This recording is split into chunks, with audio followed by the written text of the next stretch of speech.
Hi everyone! I know we're all so excited about the Mystical Twilight mystery box and the new True Blue Cutie, but I want to talk about what's in the box today. So I'm loving the Holographic Sparkle Iron-On, and I love that it came in 6 different colors. So my sister asked me to make a back to school shirt for my niece, and I'm going to use that Fuchsia Sparkle Holographic for us today. So I'm going to start by going over to images on the left side of my canvas, and I'm just going to search back to school.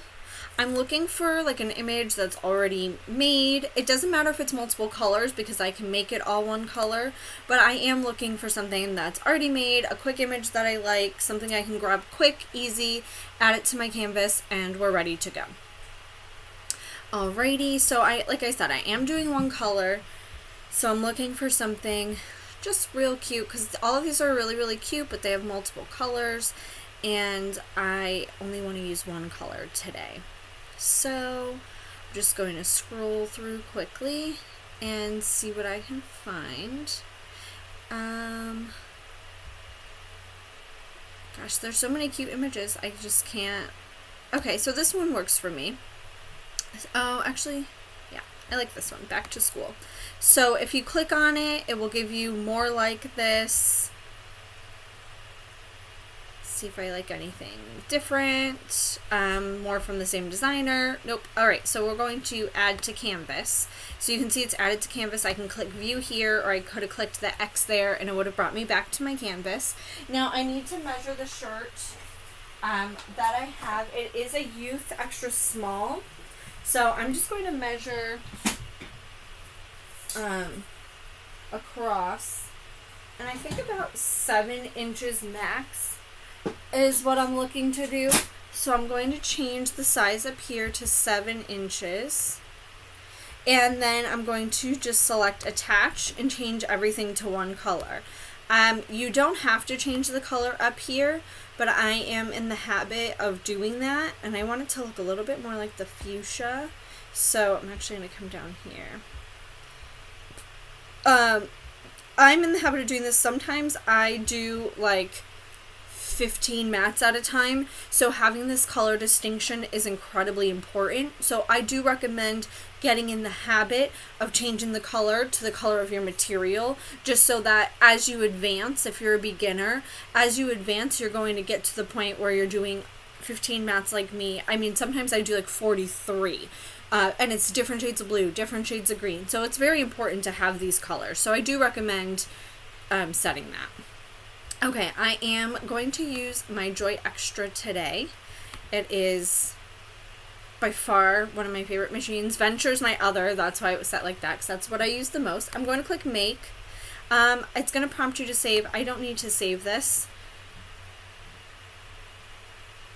I can come back and save it too if I choose to, but that's not too important to me. Okay, so I'm going to click on a mat, confirm.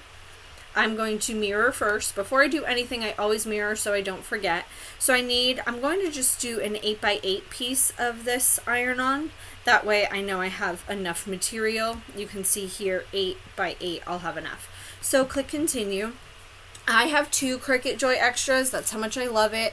So it's going to look for it, but because there are 2, it's going to ask me to choose which machine I am going to use. So I have to wait for that. If you only have one of that machine, like I only have one Venture, it's just going to automatically detect it and set it for you. I will have to choose because I have more than one registered to my account and in use. So I'm going to click, I'm using this one today, so I'm going to choose that. And then I have my favorite material set here, but the Holographic Sparkle Iron-On is not one of them.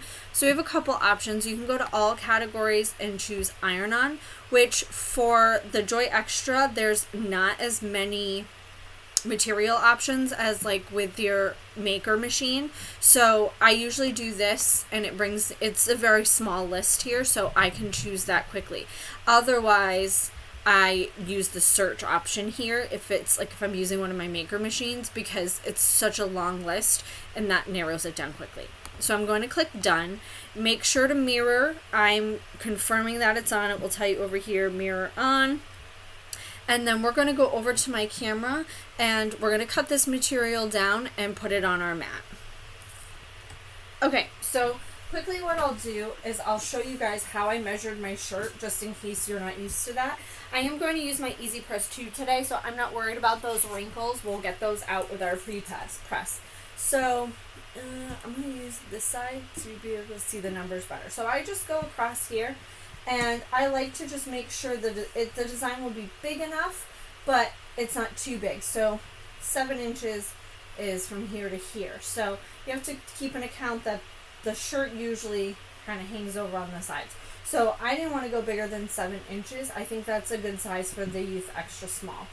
So I also, actually I'm going to leave this ruler out. I use this and my True Control knife to cut down my materials. Now I have my self-healing mat on my desk always. So I'm going to go 8 inches by 8 inches. And now I am going to just cut across, and I'll save these scrap pieces because I use my scraps all the time. I love using scraps. And I also do a lot of baby gifts. So these small pieces are actually perfect for that. Because they're smaller. So save whatever scrap sizes fit for you. I tend to save some that are pretty small just because of the projects that I do, and I know I'll use them. But if they're too small, they go right in the trash. I don't worry about saving them. And I know people ask, what do you store your scraps in? I have the scrapbook cases from Michael's, and I store my scraps in there. And then I just use like different Ziploc bags if I'm using different brands or different material stuff. So, and then you can write, I don't know if all brands have it, but Ziploc has like that white part on the bag that you can write on with permanent marker. So I do that. Okay, so my mat is going to be upside down. I rotate my mat for stickiness, but I also kind of bent this corner a little bit. So I just keep that, I use the other side so I don't keep bending it. Okay, so I'm going to put this shiny side down. So basically, if it's the shiny side, I know this kind of looks shiny too, but it's your material side down because this right here on the back is your adhesive. So you want that to be left, okay? That's why we mirror it. I'm using my brayer to make sure it's down well. You don't have to, but my mat's a little loved, so I do like to use my brayer. Honestly, I use my brayer for everything. But, okay, so we're going to go ahead. If you're not familiar with the Joy or the Joy Extra, it has an auto feed. So you kind of just butt the mat up against the rollers, and it's going to pull it in. It's going to make sure I have the correct size mat. And then in Design Space, I push go. So I'm going to go ahead and do that, have it cut, and I'll come back to read with you guys. Okay, so my cut is done. I'm going to just push my machine back a little. So if you're new, the way I take all of my materials off the mat, flip your mat over, and you're going to work your material off the mat. So you're pulling your mat away from the material. Be careful, the mats can bend and break. I've done that to a few. Yes, a few. You'd think I'd learn. I didn't, but that's why I tell you. Okay, so now you can see this did cut, but it's hard to see. So, okay. See there? I have the Cricut Bright 360, which I know might be a little bright for you guys, but I am going to use that to read this. And my reading tool is in the other room. I'll be right back. Okay, so I know that you guys can't see that well on the camera, but I can see perfectly now. The Bright 360s are still on sale if you haven't grabbed it. I actually grabbed 2 more, which was my husband's recommendation because the bundle is such a good deal. So when I told him I was going to get another one, he told me, he's like, yeah, just get the bundle. It's a way better deal. And I was like, well, you insist. So I can see all of these cuts perfectly, and you can see it's reading perfectly, so that setting was perfect. In case you didn't know, all of Cricut's materials they have their preset settings, and they're designed to work perfectly with those settings. But always do a test cut, and if you have never used a material before, always absolutely do a test cut with your machine. I know for my Maker 3, a lot of my materials do need more pressure. I bought a new blade, I bought a new housing, that seemed to help some, but for whatever reason, it just likes a little bit of extra pressure, so I do make sure that I always do a test cut so I don't ruin my materials, because there's nothing worse than cutting a whole design.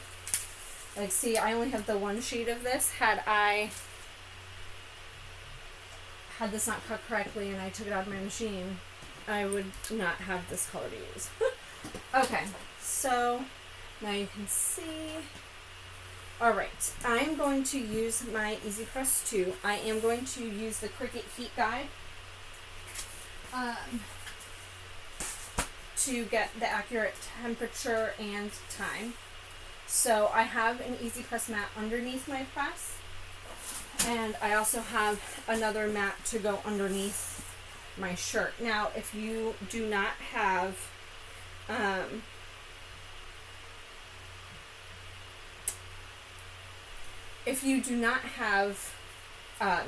the Easy Press mats, I do recommend them. And if you can only get one size, go as big as you can. That will always be my recommendation, because you can do small and big stuff on it, but for the big stuff, it is harder to move it around on these smaller mats. So I do recommend just getting the big one. I think on sale, it's like $25. So wait for a sale and grab one. Okay, so on the heat guide, I set Easy Press 2, Holographic Sparkle Iron on, 100% cotton, and I have the pressing mat. I'll click apply, 330 for 30 seconds. Oh, which I already have that on. Perfect. Okay, so we're going to preheat the shirt for 5 seconds. We're going to use firm pressure, and then this is a cool peel. So cool peel means that we wait for the I take it off my mat, because the mats are designed to help absorb heat. So I take it off my mat and I set it aside, usually on like my harder floor, so it's a little bit cooler, especially this time of year with my AC running. But that's a cool peel. Now, a lot of people don't realize that there's cool, warm, hot peel. That's actually incredibly important. So no matter what you're using, always check your peel. That's very important. Okay, while this heats up, I'm going to let that heat up and then we'll come back. Okay, so we are at 10. I am going to set this design up. Now, a few things that you want to avoid: the seams, okay? Avoiding the seams is very important. You're not getting a flat press if that seam is under your press, so you want to avoid that. If you're doing something like a baby bodysuit, which is something that I do a lot of, you can put like a washcloth or something. I actually made my own pressing pillows. You can get a pressing pillow, but they are expensive, so if you have the option to make your own, I did that. If you have any questions about that, let me know, because I can give you more information. They're very easy and very inexpensive to make on your own, and then you can customize it to your size. But you want to avoid those seams. So what I did was just make sure that seam is not even on my mat, so I don't even have to worry about it. Okay, so I'm going to put my Teflon down. You can use parchment paper or whatever, but I always put a barrier between my press and my garment to make sure nothing burns or there's no accidents, because honestly, I've done it. Okay, so I'm just going to set the timer. Once it hits 5 seconds, I'll stop it. And then you're going to go ahead and put the design down. And I'm going to, I can't get a good angle because my desk is just too tall for me. So I'm going to get a good angle, put that down, and then we'll come back. Okay, so I got this all set up. A few things that I want to mention. Usually you want to do 2 to 3 fingers down from the neckline. Since it's a child, I don't usually do as much because their torsos doesn't tend to be as long. So I do just a couple of things. And then you just want to make sure you have like a good distance from side to side. And then we're going to go ahead and press. Now remember, this is firm pressure. So to get firm pressure, Cricut recommends one hand on each side of the press. If you have a 12 by 10, you're going to go further, but each side of the press, Okay, we're just going to make sure we've got that, and we're going to press go. And I look like I'm putting a lot of pressure on it, but I'm really not. I just, again, my desk is tall, and I'm not even 5 feet tall, so I'm on my tippy toes in order to press this. I normally will do this on the floor, but actually I really use my auto press. But when I use my easy press, I tend to do it on the floor, so this is just me on my tippy toes trying to do this. Okay, so we'll put this aside.